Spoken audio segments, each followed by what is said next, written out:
Hi, everyone. Welcome back to Omega Matters, where we talk all things Omega.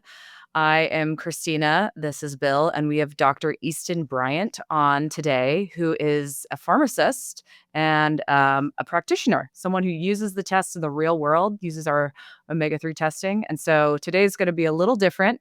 We're not going to dive deep into research, but we're going to talk about what testing actually looks like right now in the real world. So thank you for coming on, Dr. Bryant, or should we call you Easton? I'll answer to anything. Easton is just fine with me. Yeah. Okay, great.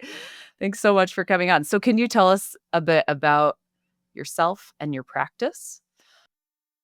Sure. And first, if I can say this at the outset, I just have tremendous respect for what you guys have done and you continue to do, and really admire the way you go about doing things. And you've been a great resource for me. So I just want to say that at the outset, and Thank it's an you. honor to be on. you. Yeah, and I mean Great. that. Yeah. So the pharmacy's been open 10 years now. We just hit our 10-year anniversary this past November. I say this lovingly. We're in the middle of nowhere in Kentucky, and we're a full service pharmacy. We do compounding. We have traditional dispensing. We have a robust supplement and e-com business, and we do consults with patients, which is something patients that I really love. And we hit some good fortune on social a few years ago, and relative to our industry, got a pretty strong following. So it's been a great opportunity to educate folks. And the goal in my whole career being a pharmacist has never been to over medicate folks. I've always wanted to be more of an answer instead of just, oh, you're really good at counting to 30. That's kind of what pharmacists get pinned in as sometimes. So it's never been the goal to over medicate folks. So yeah, it's been a blessing to find ourselves where we are now. It's been a fun journey. So what's the name of your pharmacy? North Century Pharmacy. North Century. And you're in Kentucky. Do you have multiple pharmacies? Or is it no? one? And I think one's plenty. It's if enough. I can say so. It We really feel is. Yeah. One's enough. Exactly. Yeah.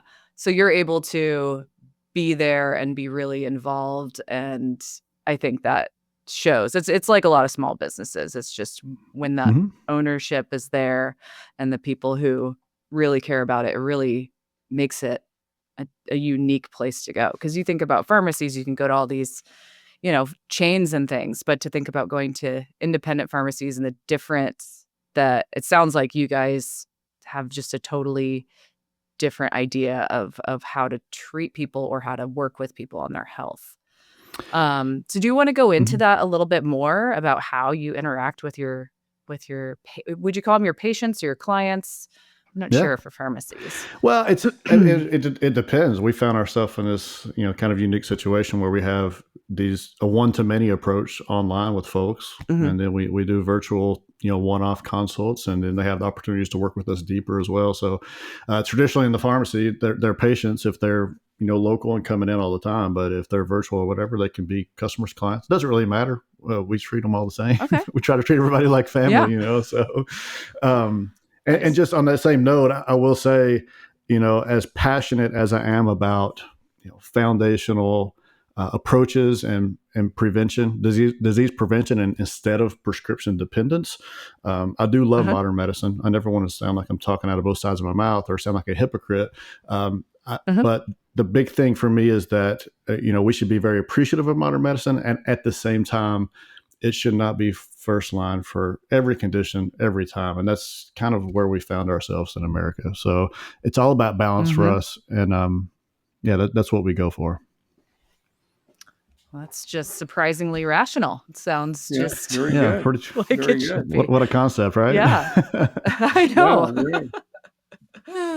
So let me ask a question about omega-3. You've gotten. How did you find out about omega-3 testing?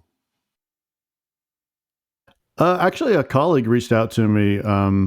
We were already starting to do some different types of testing in the pharmacy, and they asked me if I had come across, and I was like, when I'd heard of it, I was like, when she asked me, I said no, so let me go investigate. So I got right on top of that. I was very intrigued. Yeah. How long ago was that? Oh man, probably. I mean, not all that long ago. Probably less than 2 years ago when I first learned about it, or maybe around 2 years ago. Mm-hmm. Mm-hmm. Yeah, yeah. So how do you use it in your practice? Yeah. So, um, let me see the most efficient way to explain this. We work with patients however we try to meet patients where they're at, however we can serve. And doing content online is great. Put out education. We take that very seriously because people are just overwhelmed, overloaded with info. And then Mm-hmm. responding to messages and comments, stuff like that is one thing, but how do we go a little bit deeper? So last February 2024, I launched an online, basically a wellness community where we could go a little bit deeper with health Mm-hmm. coaching and in a group setting, essentially. And Mm-hmm. kind of what I did to make the deal very sweet for people, make it a no-brainer. Everybody that joined, I sent them a welcome bundle with lots of stuff in it. But one of the things that over 1,200 people received from coming into the community in that first year was an omega-3 index and vitamin D test. So we sent one of those out Mm-hmm. to everybody. Essentially, probably 0 out of 1,200 knew what their score was. So it was a Yeah. great opportunity to go in and go into the education and what it means and how this can be something that essentially is a pretty easy lever to pull when it comes to being proactive about your health. And I was able Mm-hmm. to, unashamed here, lean into a lot of y'all's resources and build out a multi-video curriculum, a very short, quick hitting videos, and walk them through the process of understanding their results when it comes to both vitamin D and omega-3. Yeah. Mm-hmm. What kind of reactions did you Yeah, get those are two from people? nutrients that are easy. Oh, Yeah, I said, what kind of reactions did you get They from were people who were intrigued, using your omega-3? Yeah, they were intrigued because, again, most of them had never even heard of the concept because it's not brought up in those 7-minute visits, where you get to talk about one thing for 7 minutes. They're not, the docs aren't going in and, hey, let's talk about your omega-3 index today. So it was eye opening for lots of folks, especially when they saw those scores for the first time. I'm sure you guys are very, very well aware. It can be humbling the first yeah. time you find out. So, and then, even on the vitamin D side as well, which I love the combo that you guys are able to provide. When I went to my own PCP a couple of years ago and I said, hey, I want to check out my vitamin D. He had to essentially, man, I don't want to throw him under the bus here, but he had to document that I was feeling blue in order to get my vitamin D checked. And I was like, what? Yeah. How backwards can we right. get this thing? Has to be, you have to be sick first to check it out. Yeah. Yeah. So, And so what did anyway. the omega-3 testing do for your sales? I mean, did people start buying omega-3 from you, or they go to the drugstore and get them, or what do they do?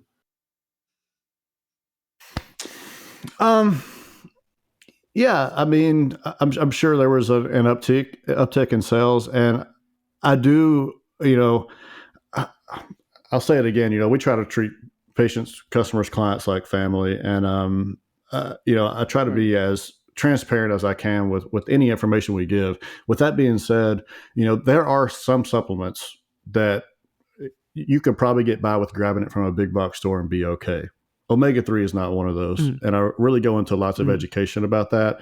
So, it's not my style to be like, hey, we have the best. We're the only people that have anything that's worth touching. But, we know that some of the things you pick up off the dollar store may be 3 years old and rancid. And also, I'll try not to go down a rabbit hole here, but you look at some of the data out there on omega studies.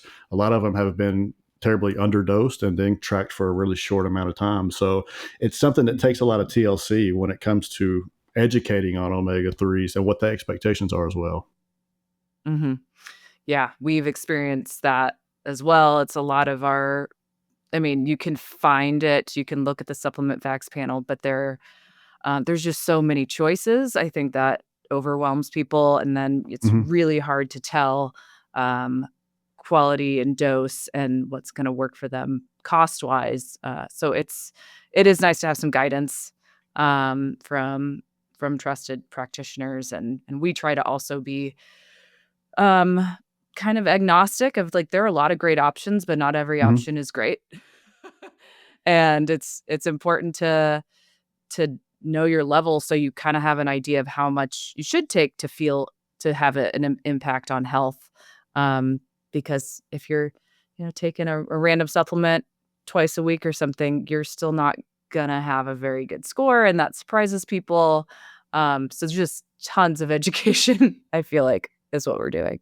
Yeah, I kind of compare it to CBD. When it was so popular years ago, and I think CBD Mhm. is good. It has wonderful applications, but the big, unfortunate piece of that is people were getting, stuff that either wasn't great quality or they got something that was decent quality and had no idea how to use it. So I don't know how many people I Mhm. came across, and they would say, "Oh, you got CBD? Yeah, it didn't work for me." And then you start talking to them, and they should have been using a full dropper, or they were using one drop, for example.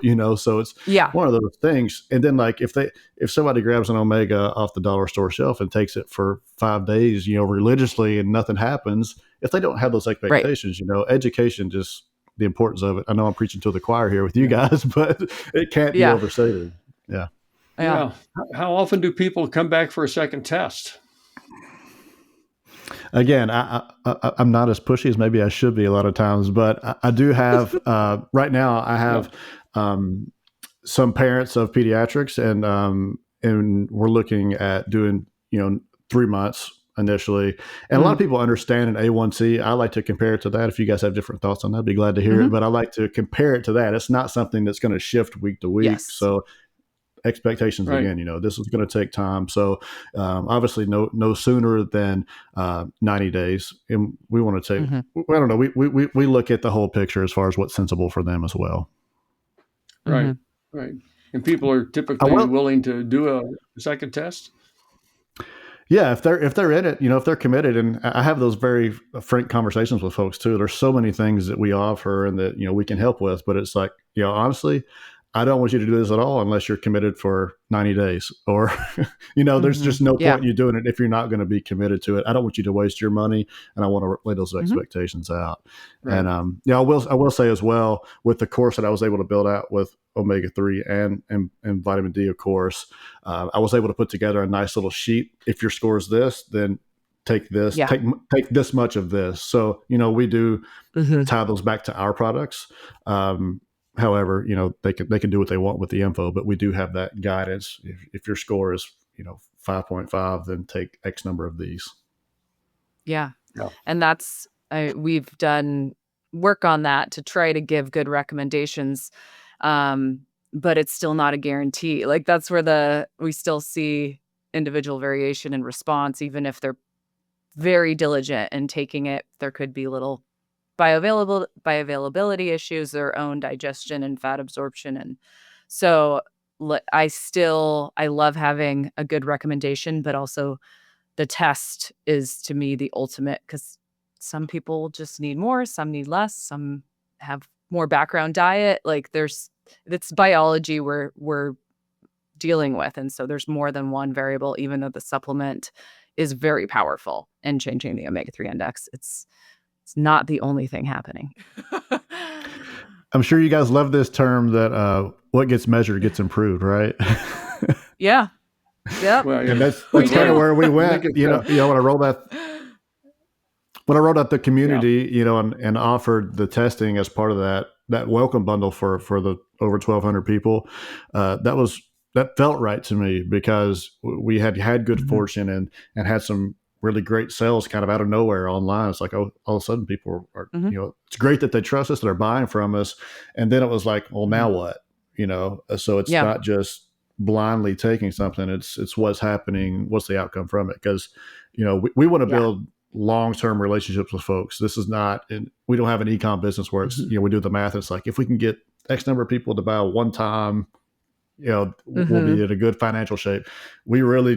We're still an independent, our store is 1,300 square feet. Mhm.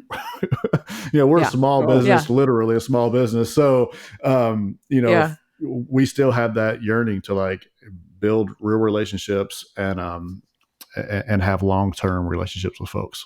And that's a great way to do it, I think, to show them why they're doing what they're doing, Yeah. And what are the, measuring and outcomes, all that stuff fits together. It's not just about selling something. Not attractive to me. Yeah. Well, that's great. Do you have any anecdotes, stories about some of these relationships that you've had and working with people in this very different way for a pharmacy than I think most than I've ever seen? I think it's pretty cool.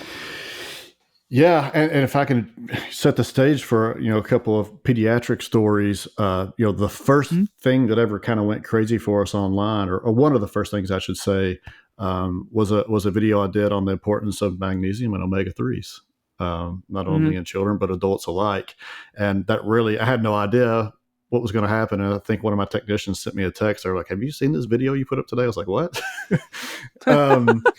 Yeah, and I was like, wow, people really care about this. I thought they did, but I mean, it's such a hot topic for parents, and rightfully so. So anyway, a friend of mine was going through some struggles with her son, and just like every other parent, it's like, I'd rather not go down the Adderall route if we don't have to. If we do, we understand, but we want to make sure we're doing what we can as his parents first. And I laid out a plan. I was like, do this test. Take these things. So we took we used a very particular type of magnesium, including magnesium L-threonate, to get across the blood-brain barrier. Gave her omega-3s, obviously, and this is a strategy I like to use, whether it's only magnesium or only omegas, but and it's even better with testing. But I like to say, what are your top 3 concerns, and score those 1 to 10, with 10 being an ideal and 1 being not ideal. So I said, pick out the 3 things that you want to see the biggest improvements with him. And she picked focus and attention as 1 thing, and she scored him at a 5 out of 10 to begin. Aggression was 6 out of 10, and impulsiveness and talking too much was a 7 out of 10. And after 90 days, the focus and attention went from 5 to an 8. The aggression went from 6 to an 8. So a 2-point improvement there. And then the impulsiveness went from 7 to 8.25 in 90 days. And she has a medical background of sorts, and the notes she shared with me. I mean, I have so much data from her. She really went way beyond my expectations. His omega score was 3.4 to start with, his omega-3 index score. I was hoping to have that final score for our podcast today, but it's processing. So I don't have it quite yet, but I'll be interested to see what that score is. Great. And then, a separate case, a lady came into the store. She had called me, same exact concerns with her son. She's like, I have an intelligent kid. He was a little older, maybe early high school. And she's like, he just can't focus, and it's a problem. And he within 5 weeks, and I told her it's only going to get better, he improved by 1 to 2 letter grades in every single class. And she didn't tell his teachers. Wow. And the teacher started coming to her saying, all right, what's going on here? So now the teachers are like, okay, we need to find out what he's doing, how he's doing it. We need to make sure all the parents know about this. But man, it's so life-giving to us to be able to serve in that way. And what was the treatment? Same thing. Well, with the other kid, with the kid that was a little older, we used omega-3, obviously. We used magnesium L-threonate again, and we also used teacrine. Now, this kid was already using a morning ADD medicine, but the hurdle here was she didn't want to have to add that afternoon dose, which is so common in children and adults as well. So instead of adding more, she's like, what else can we do? So she made a plan, or worked the plan, and she walked in the store, 5 weeks into treatment, and I was not expecting that. So I was like, and again, to lay the plan out for how omega-3, the timeline of what to expect with that, I said, it's only going to get better from there. So 1 to 2 letter grades every class. That's amazing. That's really cool. So I guess I'm curious, what dose? Are we talking about 1 capsule, 300 milligrams of omega-3, or 10 times that? Or what can you do? Man, you put me on the spot on that. I don't have that documented. I can't remember exactly what we did for him. Okay. Was it for the pediatrics? I was curious about what are they able to take? Like, is was the high schooler taking capsules, or are you using the gut gels, or? We use two different types. We use a triglyceride form that does have some lemon flavor to it. I made a point, it's like, hey, if you can just how to tell if your fish oil is rancid. I bit into it to make a point, and I was like, hey, that tastes pretty good.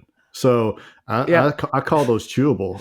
So we have a chewable triglyceride because it does have that lemon flavor, and then we have a monoglyceride form, which is really, really small, and of course a better bioavailability profile.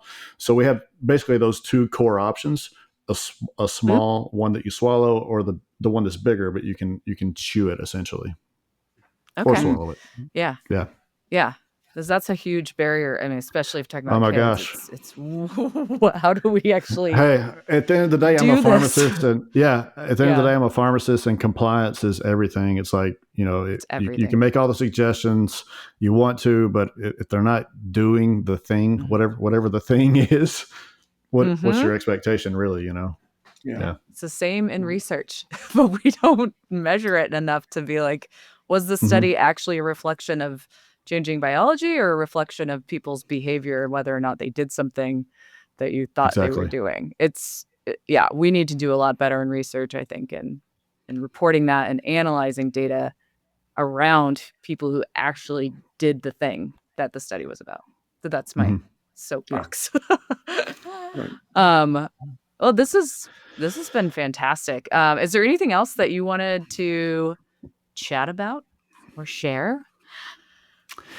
As I've started to scale the availability to do consults, there's two words that I cling to, like if I'm working with somebody and helping them kind of devise a plan, and it's confidence and clarity. And I feel like if I can talk to somebody and have them come away with confidence and clarity, then I've done what I've set out to do. But then a third thing that a third word I've added to that is optimism. And I just really encourage people to, whoever the person is or the resource is, find people that you can stick with, lean into, and trust, because there's a lot of noise out there. And our healthcare system, I don't think this is a hot take at all. It's really failed us, and it continues to fail us. And, just to put it bluntly, like, nobody's coming to save you. So, like, be proactive. I love to see patients who are being proactive, and I'll tie it into omega-3s. It just fits the picture. Our approach is detoxing, balancing hormones, and then nutrient deficiencies. And you guys know how common it is for people to not have an optimal omega-3 level. I just had a consult with a lady yesterday morning. Early 70s, incredible health, incredibly active. I was like, I don't know how to help you, really. But she wasn't using omega-3, brain fog wasn't really an issue. Her joints weren't really an issue. But I was like, your type of avatar is what I was telling her. I was like, omega-3 test would make sense, and knowing where you're at and optimizing that. Because she was all about not, she wants to get ahead of things and be proactive about her health. And it just fits into the conversation for us very easily. Yeah, that's fantastic. Thank you so much for talking with us and for using the test and just giving us insight into how it's been useful, because we work on this all the time, kind of behind the scenes. So it's really nice to hear that it has helped people, because we also want to help people. So it's very motivating. Yes. I was just going to say again, it's just foundational, and it just makes sense for us, as so much of what we do is kind of a one-to-many thing. It just feels very responsible within our scope to, there's all these things out there that could be distractions and these little things that ultimately people don't really stick with. So it just makes sense for us to, like, how can we help solidify the foundation? And then we can look at other stuff if you want to, but it just fits into the narrative for us. Yeah. That makes perfect sense. Well, thanks so much for talking with us, and we will hopefully be back with more stories from the real world here on OmegaMatters with clinicians and practitioners, and it's just really fun to hear these stories. So thanks so much.